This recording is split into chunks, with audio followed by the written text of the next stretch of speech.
Hermanos, durante este mes hemos estado, es el segundo domingo del mes, teniendo mensajes o reflexiones acerca de la oración, acerca de la necesidad, de la importancia de la oración que tenemos cada uno de nosotros. Y la oración, hermanos, es la comunicación que tenemos con nuestro Dios. Cuando nosotros oramos, hablamos a el Señor, expresamos nuestras gratitudes, expresamos también nuestras necesidades, honramos, glorificamos el nombre de nuestro Dios a través de la oración. Y hay muchos momentos en nuestra vida en que derramamos nuestro corazón en peticiones por situaciones que a veces vivimos en la vida nuestra. Cuando leemos la palabra de Dios, Dios nos habla, Dios nos responde y escuchamos, hermanos, la voz de nuestro Dios. Y así completamos la comunión, la comunicación entre nosotros y nuestro Padre Celestial. Hermanos, la semana pasada, estuvimos hablando un poco acerca de la oración en privado. Ciertamente que nuestro Señor Jesucristo oró en público, oró delante de muchas personas, oró agradeciendo, oró pidiendo un milagro, y en muchas ocasiones tenemos al Señor Jesús orando en público, pero también en privado. Dice la Biblia que se apartaba a un lugar desierto y oraba.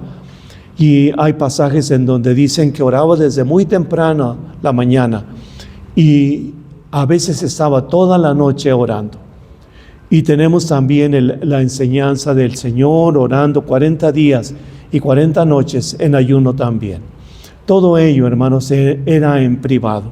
Incluso en la última noche, antes de entregarse para ser sacrificado, el Señor oró con sus discípulos, pero oró en privado también. Y estuvo un tiempo orando en privado. Y la oración, hermanos, es también de adoración. Debemos adorar, debemos glorificar a Dios, es decir, reconocer su grandeza, reconocer lo que Él es, reconocer su amor, su misericordia, reconocer que es santo, reconocer que es eterno, que es soberano, que es Señor, que es Dios. Y a través de la oración podemos expresar de todo esto, como en Apocalipsis, hermanos, dice de la manera más clara cómo es la adoración a Dios en el cielo. Y hermanos, la última parte era la oración, pero perdonando a los que nos han ofendido. Y hermanos, el perdón es cancelar una deuda que tenían con nosotros. Es decir, ya no me debes nada, ya está perdonada la deuda. Y hermanos, el Señor Jesús perdonó nuestras deudas, perdonó nuestra deuda por nuestro pecado, ¿verdad? Sin que nosotros hubiésemos hecho algo para merecer ese perdón. Pero el Señor, en su misericordia y en su amor, nos perdonó y canceló por completo, por la eternidad, la deuda que teníamos con Él por nuestros pecados. Por eso, hermanos, la importancia de la oración. Y quisiera, hermanos, que hoy, en este pasaje que acabamos de leer, pudiéramos juntos meditar en lo que la palabra de Dios nos dice. Y hermanos, juntos es que ustedes también estén recibiendo de parte del Señor lo que el Señor quiere que cada uno de nosotros aprendamos. Incluso he comentado, hermanos, que cuando vayamos de regreso a nuestros hogares, pudiéramos ir comentando con nuestra familia o con quien regresemos, ¿qué te habló el Señor a ti en este pasaje? Y enriquecer lo que hemos aprendido. Y luego expresar, yo aprendí esto, el Señor a mí me habló esto, el Señor me mostró este propósito que debe haber en mi vida. Y de esa manera, hermanos, es seguir con la meditación juntos, aún después de terminado el culto. Y hermanos, el propósito de meditar en la palabra de Dios es precisamente que la palabra de Dios haga cambios en la vida nuestra, que el Señor, utilizando su palabra, pueda tener cambios en la vida de cada uno de nosotros.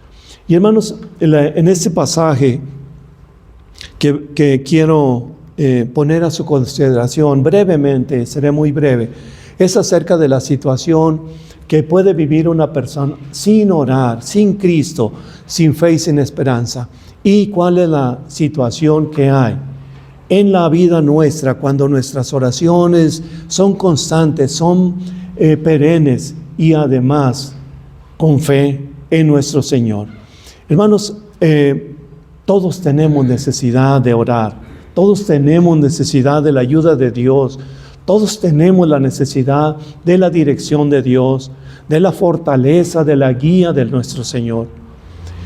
Ciertamente que a veces hay muchas ocupaciones y a veces tenemos muchas cosas en qué pensar o qué hacer, pero debemos recordar, hermanos, que sobre todo está nuestra comunión con el Señor, que sobre todas las cosas, actividades, compromisos, está nuestra comunión con nuestro Padre Celestial. Y hermanos, debemos reconocer, hermanos, que a través de la oración, nuestro Dios ha hecho muchos milagros, que nuestro Señor Jesucristo en su palabra tiene muchos ejemplos de milagros que realizó en muchas personas, y que a través de la oración, hermanos, nosotros mismos pudiéramos dar en ese momento testimonio de respuestas poderosas de nuestro Dios, de oraciones contestadas, de milagros hechos en la vida de cada uno de nosotros. Y hermanos, a veces creo yo que el Señor ha hecho milagros en la vida de alguno de nosotros y a veces no hemos dado testimonio de algunos milagros o de algún hecho importante que el Señor hace en nuestra vida. Pero es importante, hermanos, que pudiéramos también dar testimonio de lo que el Señor hace en nuestra vida. A veces cuando escucho, o bueno, siempre que escucho los testimonios de mis hermanos, cuando lo dicen en voz alta, podemos ver ahí, hermanos, la mano de Dios, obrando la mano de Dios en la vida de cada uno de nosotros. Y el testimonio de la oración, el testimonio del Señor, contesta la oración. Y no es que nuestra oración sea poderosa, como algunos dicen, yo tengo oración poderosa, no creo. El poderoso es el Señor. Y el que responde nuestras oraciones es el Todopoderoso. No es que mi oración tenga un poder o que mi oración sea especial ante los ojos del Señor. Es que nuestro Dios tiene misericordia de nosotros y responde nuestras oraciones. Y quisiera, hermanos, en dos pensamientos, la vida sin Cristo, en pecado de la lepra. Y hermanos, el pasaje que leímos habla de un hombre leproso, de un hombre que se acercó al Señor Jesús porque tenía la enfermedad de la lepra. Y la lepra, hermanos, es producida por una bacteria. En el año 1875, un doctor noruego de apellido Hansen descubrió qué era lo que causaba la lepra. Y en ese tiempo todavía no había forma de curar la lepra. Fue hasta, me parece que del 1921, cuando se descubrió la penicilina y se empezó a usar ese antibiótico y empezó a producir en muchas personas salud. Y hermanos, esto no es producto de la casualidad, por supuesto, ni tampoco del estudio de los científicos o de los médicos, sino es la misericordia de Dios actuando para que nosotros pudiéramos vivir una vida mejor, con las medicinas, con las vacunas, con todo lo que el Señor ha permitido que podamos descubrir. Y hermanos, no es que el hombre haya inventado, siempre han estado ahí, siempre el Señor ha tenido su misericordia. Y solamente el hombre ha encontrado lo que Dios ha dejado para bien, para bendición nuestra. Creo yo, hermanos, que todas las enfermedades son producto del pecado. Y no estoy diciendo que todas las enfermedades que vengan a nuestra vida son consecuencia de nuestro pecado, no. Sino que desde la desobediencia, desde Adán y Eva, hermanos, desde ahí yo creo que vinieron como consecuencias las enfermedades, porque Dios hizo al hombre y lo puso en un lugar perfecto, en un estado donde no había nada que causara daño. Pero por el pecado, hermanos, el hombre tuvo que salir de ese lugar. Y dice la Biblia que aún el trabajo le iba a ser algo pesado, iba a ser ahora un mundo con espinas que no había en el huerto del Edén. Y qué maravilla, hermanos, qué bendición de parte de nuestro Dios, que el Señor tuvo que sacar a Adán y Eva de ese lugar para que estuviesen en un lugar. Gracias, hija, muy amable, gracias. Estuviesen en un lugar y luego que tuviesen que salir y tuvieran que enfrentar un lugar con espinas. Pero qué maravilla de que nuestro Señor Jesucristo, cuando fue en la cruz, hermanos, y entregó su vida para ser sacrificado, Él llevó sobre su propia cabeza, sobre su propia vida, una corona de espinas, hermanos, para que nosotros pudiéramos tener la vida eterna, la salvación. Ciertamente el pecado del hombre lo conducía a eso, pero el Señor llevó en su propia vida las espinas que le corresponden a nosotros, por nuestro pecado, por nuestra maldad.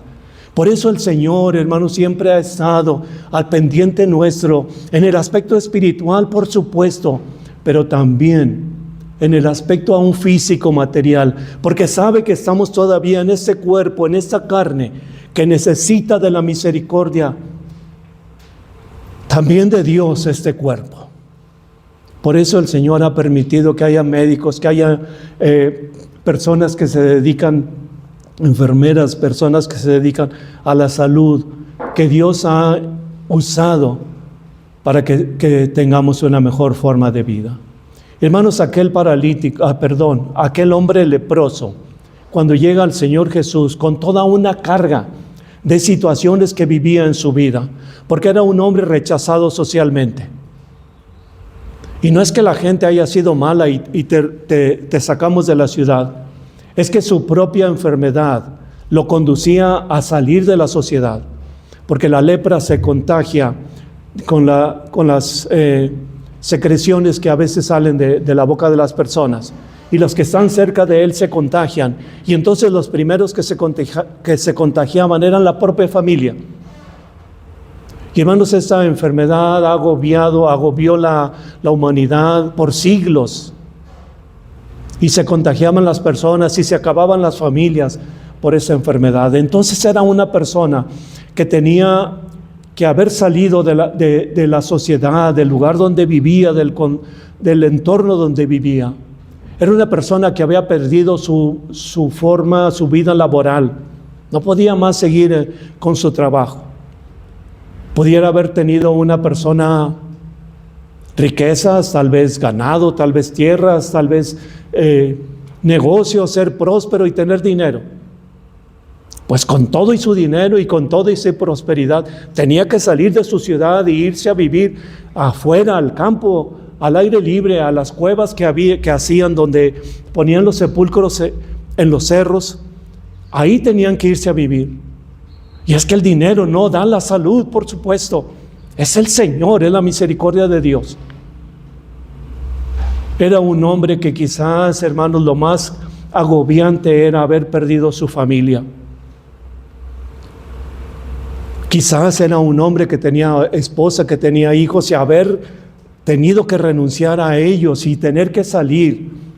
O tal vez sus padres o sus hermanos. Y yo creo, hermanos, que era una de las situaciones que más dolía, tanto al que salía como que tenía que irse fuera de la ciudad, como a la propia familia. Y les he dicho en otras ocasiones, qué difícil debió haber sido para un padre saber que su hijo está agonizando fuera, en una cueva allá afuera, y no poder hacer nada para ayudarlo. O tal vez un hijo sabiendo que sus padres están muriendo con todas las situaciones que tenía esa enfermedad, y no poder ayudarles, no poder acercarse para abrazarlos, o para consolarlos, o para acompañarlos sencillamente. Qué difícil debió haber sido, hermanos, en el aspecto familiar, para una persona, una familia, que tenía una persona con esta enfermedad. Y si habláramos del aspecto religioso también, hermanos, los judíos tenían por costumbre ir a la sinagoga, ir al templo, pues todo eso se acababa. Todo lo que tenían que hacer de ceremonias ya no podían hacerlo más. Ni asistir al templo, ni a la sinagoga, ni traer su ofrenda, ni traer sus sacrificios, nada. Tenían que renunciar a todo lo que era el aspecto religioso y no poder ir al templo. Y pensaba yo, a veces entre nosotros mismos los cristianos, hermanos, tenemos en menos ir al templo. Se nos hace pesado tener que ir al templo. Ay, otra vez tener que ir al templo.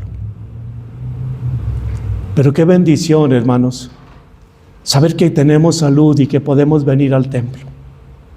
Y que mucha gente que está enferma quisiera poder venir al templo y no pueden por su enfermedad o por su edad avanzada.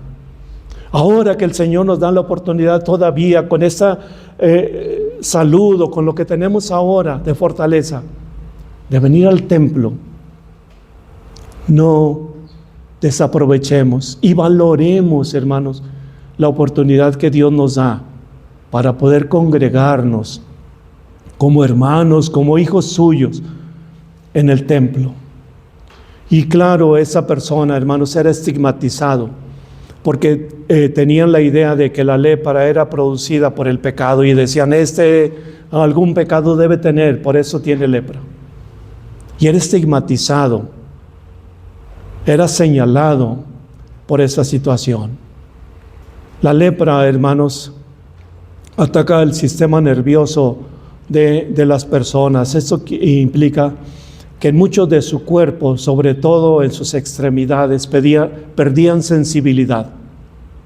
Y la lepra ataca principalmente las manos, los pies, el rostro, que es donde se producen las llagas y van perdiendo partes del cuerpo, los dedos, van perdiendo partes del pie, partes del rostro.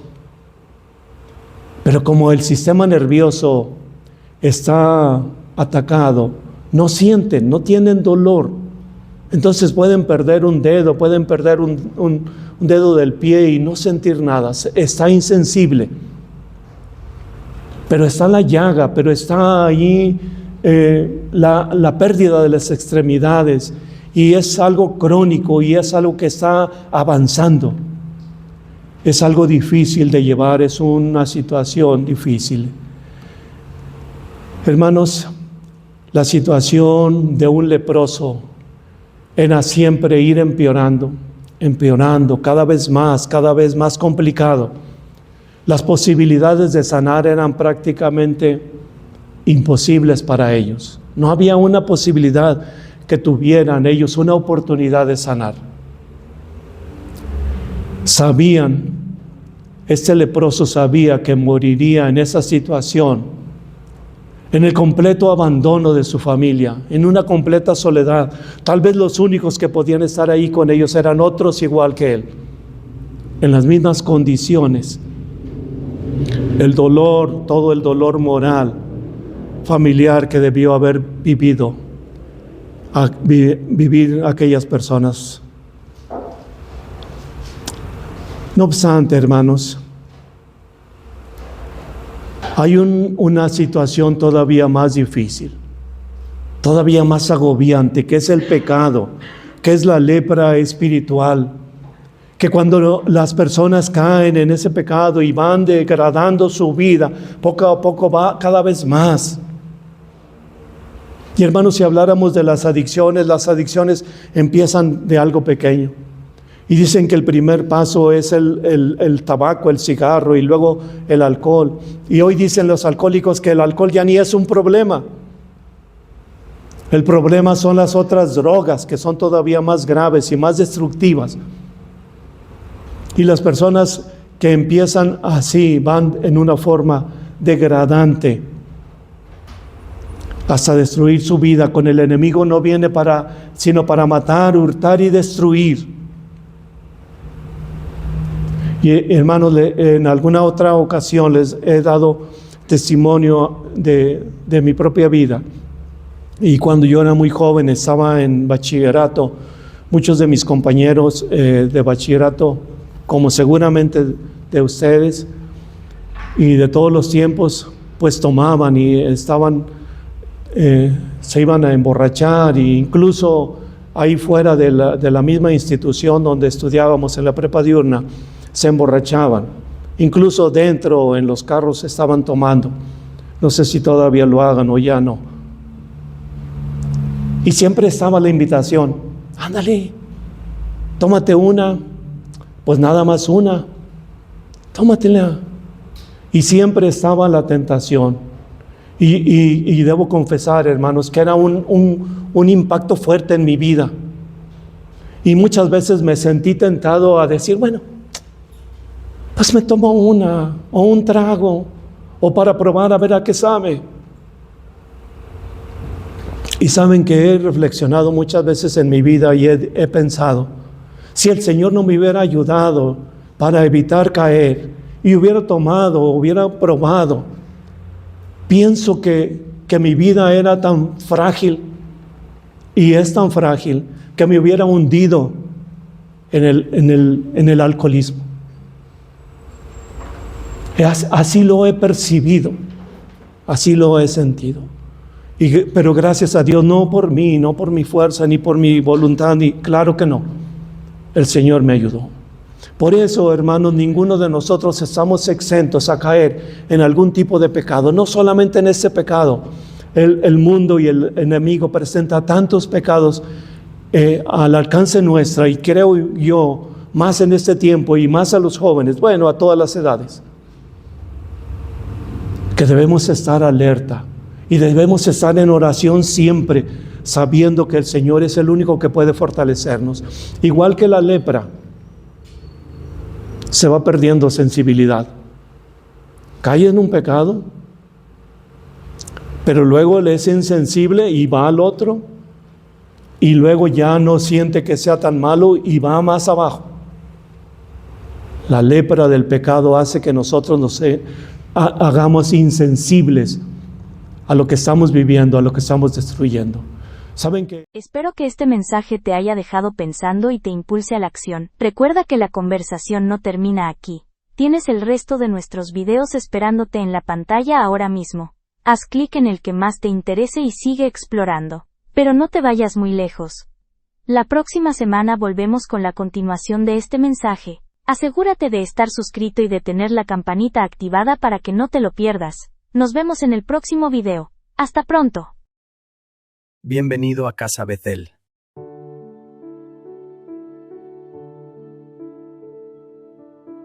Un espacio donde los temas del mundo se miran desde la palabra.